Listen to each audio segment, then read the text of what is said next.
problem child Jake Paul has been dethroned by the dynamite of Tommy TNT Fury. What's going on, guys? Welcome back to the StayWeighedIn YouTube page. My name's Abbas, and we're recapping what happened yesterday night in Saudi Arabia between Tommy Fury and Jake Paul. Arguably, in a weird way, one of the most talked about fights that had been brewing over the past couple of years finally went ahead in Saudi Arabia. Again, I remember when the fights had been made, there was always speculation that someone would pull out. But we got to see 8 3-minute rounds between both guys. And at the end of it, Tommy Fury was victorious by split decision. Now, as a fight itself, there's only so much you can say about it. You saw two novice fighters showcasing why they are novice fighters and also why they are the best opponents for each other at this current stage for them. Jake managed to get a credible boxer on his resume to the point where you could look at him and say, well, he's gone eight rounds with a boxer of some sorts. And Tommy was able to get the chip off his shoulder, as you could say, by beating Jake Paul in this particular fight. Now, as for the fight itself,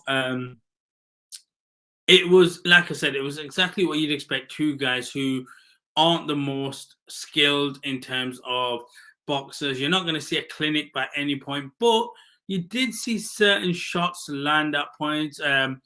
Tommy was also dropped in the final round by Jake.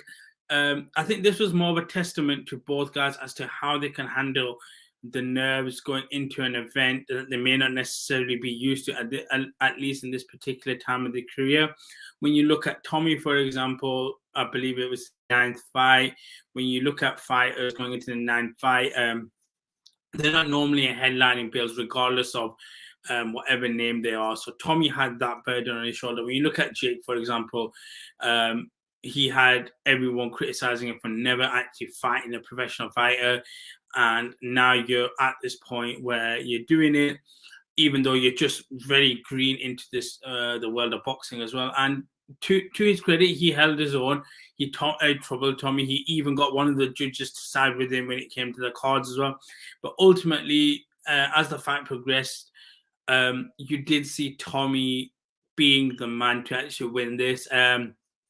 Interesting enough, I believe as well, around the 4th round mark as well, the corners were made aware of who's up on the cards type of thing as well. So that in itself may have been another reason why the fight panned out the way it did. When you look at Jake as well, he looked a bit more aggressive when it came to 8th round. But overall, it's not something that you can complain about. It is what you expected. I think a lot of people kind of went into this thinking, it's a 50-50 fight, which to a point showcases Jake Paul and Tommy and where they are in their careers. You've got Tommy who's got this amateur background, but going into a fight against, you could say, a YouTuber. But personally, for me, like I said, I'm happy with him being in this boxing world. And then you got Jake coming in, never fought a real boxer, and he's in a 50-50 fight, even though, funnily enough, he was the favorite going into the fight when it came to the betting lines. But I was on the Jake Paul bandwagon, you could say. I still am. I still think there's some form of skill in there. And like I said, he's only 26, so there's plenty of time for him if he takes this seriously as well. Tommy as well, going forward, I guess, let's break down both guys when it is in terms of going forward. For Jake, I think it showcases now that you can take a little bit of a step back and make this KSI fight. I know there's been rumors about the Diaz fight potentially happening, or he's offering a contract where he'll fight an MMA fight and a boxing fight. You don't want to go in that. If you want to be taken seriously in this sport, you do not want to go down this novelty route, boxing, MMA type of thing. Make the fight with KSI, even though we all know contract negotiations between both of them guys will be difficult. Make it, do it, and then move on from it. In terms of this influencer boxing style thing, if Jake wants to navigate away from it, the fight he needs to make is KSI. Then afterwards, go ahead and make your own lane. But where he's at a difficulty is what we've discussed on previously as well. He's in a unique position where anyone he fights will be happy just to be in the ring just to get paid. They may take a loss and they won't really care because of the caliber of opponent, not necessarily the opponent itself, but the notoriety, the fame, etc., that you get by fighting Jake Paul. So he will actually struggle going through that journeyman route because the people that are going to come up, will they want to even necessarily win or care enough because they know financially how much they're going to make. So I think, like I said, make the KSI fight. After that, it's a case of sit down, let's see where we are after that particular fight. Because again, that'll be another fight that will be looked at from the outsiders as the headline. You could call that basically the heavyweight fight of influence boxing. With Tommy, you're in a position where you want the chip off your shoulder. You've made the biggest paycheck, I think, based on Tommy's skill set. Again, like I said, he's green, but I don't think he will make a bigger paycheck than he will make in this particular fight his entire career. I just can't physically see that happening. But that does not mean that you don't stop. I mean, you do stop. You carry on. You basically progress as any fighter at his particular stage would be.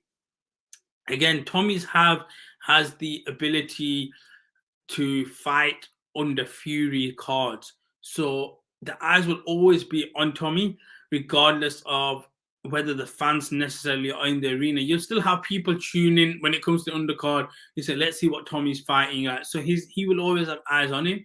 And I guess it's a case of now just continuing to level up. You've got, like I said, there is the potential of the rematch, which we'll talk about. But if that doesn't happen, you just do the general boxer pathway. There isn't anything special that should come your way after this.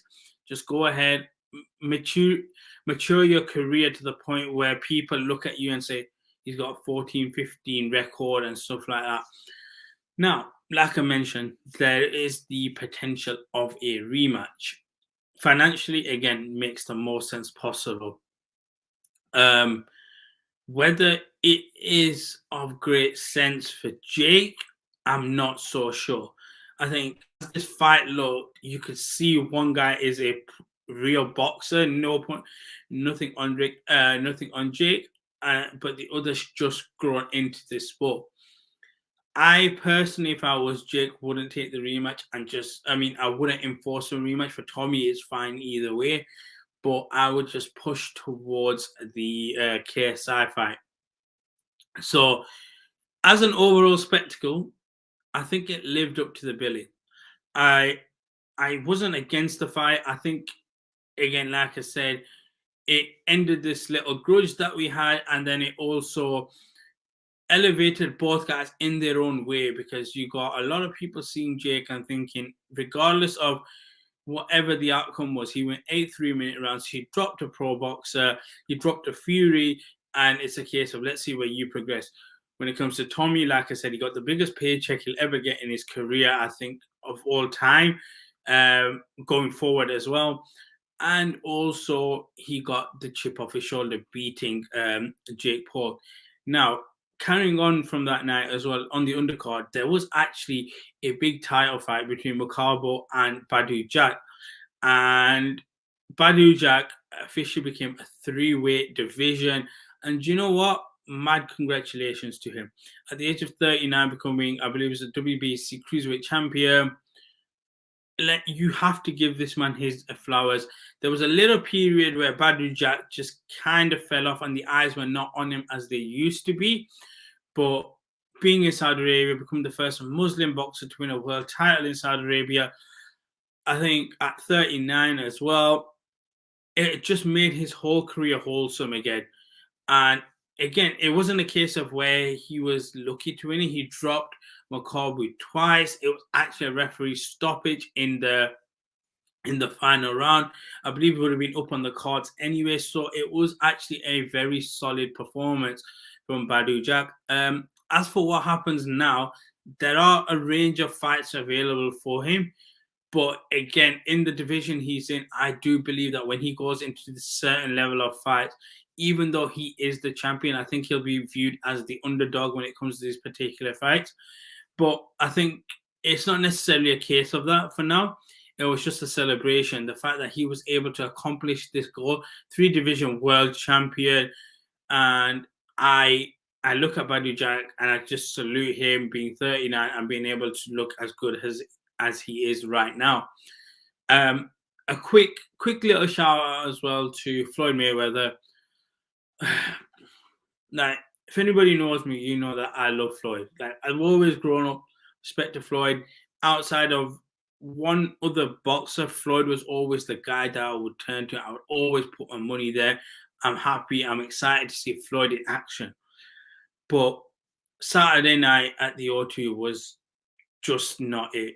Like, we've talked about it.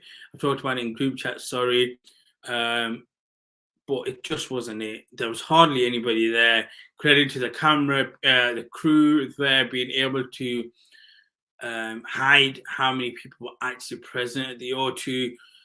Again, like I said, it was a 2-minute round exhibitions scheduled for 8 initially, then somehow became 6, and then as it sat down in the corners, Floyd just basically said, "Do you want to go for it for 2 more rounds?" And they did. Nothing to really show for it. Even post-fight interviews, the